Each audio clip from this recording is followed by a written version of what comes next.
It's alive. Oh, it's alive. It's alive. It's alive. It's alive.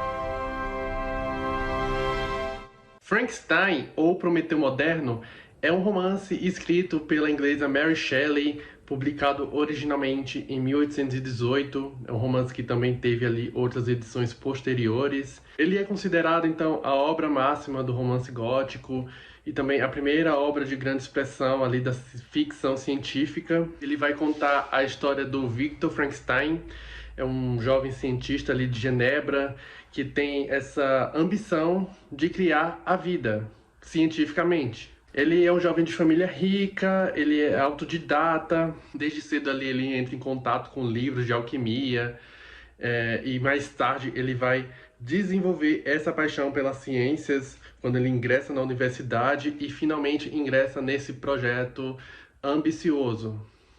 Ele vai então ali brincar de Deus através de um experimento nunca visto antes.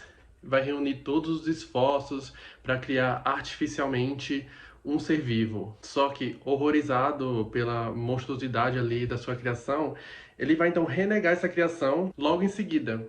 É a partir de então que começa essa saga em que o Frankenstein ele é consumido pela culpa, pela paranoia, pela preocupação. A criatura que ele renegou, ela vai ficar então ali perdida no mundo, tentando se adaptar ao ambiente, ao mundo, sem sucesso, até que, consequentemente, ela vai jurar vingança ao seu criador. Ele é uma narrativa epistolar e é muito interessante quando a gente abandona ali o ponto de vista do Frankenstein na primeira parte do romance, para finalmente conhecer o lado da criatura que ele abandonou. Mesmo que esse lado do Frankenstein ele vai apelar muito ali para as questões, para temas muito sublimes, realmente é o lado da criatura que vai apelar para questões muito mais assim humanas, de abandono, de aceitação, de empatia.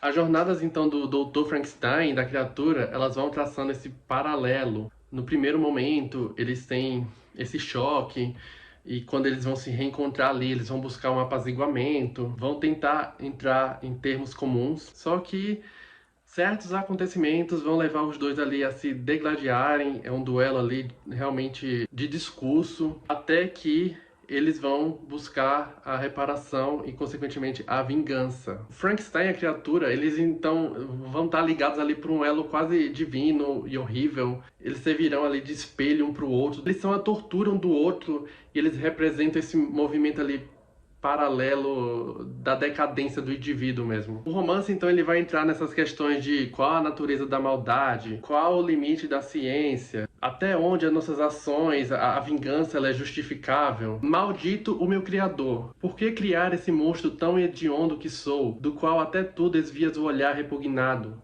Deus, que é piedoso, fez um homem belo e atraente, à sua imagem. Minha forma, porém, é uma versão impura da tua, ainda mais horrenda pela própria semelhança. Satã tinha seus comparsas, seus demônios irmãos, para admirá-lo e incentivá-lo. Eu, no entanto, sou solitário e abominado. Frankenstein, ele é um gigante deformado, horripilante. Ele vai entrar ali no primeiro momento, depois dessa renegação do criador dele, em um exílio. Ele vai fugir, ele vai acabar aprendendo ali sobre os valores humanos, sobre algo muito elementar, que é justamente a companhia, que ninguém vive só. Ele vai se instruindo ali com livros, pela observação de uma família francesa que habita ali perto do esconderijo dele. Até que numa cena muito intensa, ele realmente entende que a aparência grotesca dele não permitirá que ele tenha lugar no mundo dos homens. E é a partir disso que ele vai jurar ali a vingança ao seu responsável, ao responsável direto pela sua existência miserável, que é o Victor Frankenstein, o seu criador. Um dos aspectos mais curiosos desse romance é justamente como a criatura ela faz um levantamento de questões ali muito fundamentais da humanidade. Ela é altamente racional e ela usa essa condição dela de outsider, de excluído, para perceber o funcionamento do mundo. E é a partir dessas observações que ela vai concluir que o único jeito de ela dar vazão a toda essa frustração, a essa dor causada, é a vingança. Nenhum só homem, entre a míriade deles que havia, teria piedade de mim, ou viria em meu auxílio. Deveria eu nutrir simpatia por meus inimigos? Não. Daquele momento em diante, declarei guerra contra a espécie, e acima de tudo, contra aquele que me criara e abandonara nesta insuportável miséria.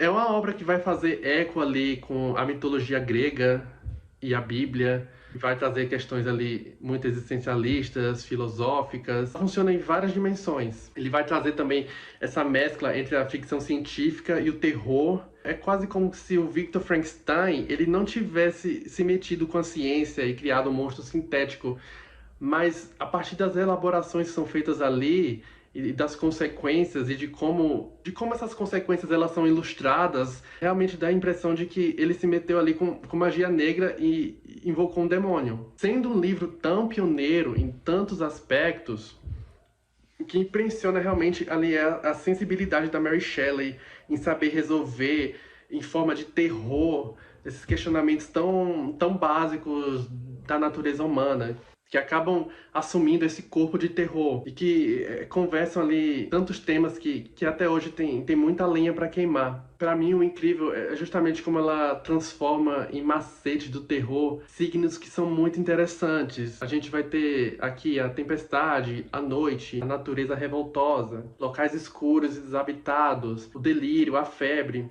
São representações assim que, claro, em primeira instância, ou até em última, são bastante europeias, até porque a geografia e a cultura do local favorecem ela, mas há algo de muito universal ali nesses símbolos. É um romance realmente de inauguração. A Mary Shelley, ela criou esse livro a partir ali de uma aposta que ela fez entre o marido dela, o P.B. Shelley, e o Lord Byron, e ela vai ter essa ideia a partir de um sonho que ela tem. Isso faz uma rima até com o próprio livro, que tem muito dessa questão do sonho febril, da paranoia. O que a Mary Shelley construiu aqui é esse mundo assombrado por um espectro que ele não é necessariamente sobrenatural, mas que personifica o que realmente nos assusta nos monstros. Não necessariamente pela aparência, mas pelo o tipo de ameaça que eles vão oferecer, que tipo de trauma ele nos evoca, que medos ele nos provoca, medos muito primários e também sempre muito pessoais. A textura do livro é realmente desse clima cinzento,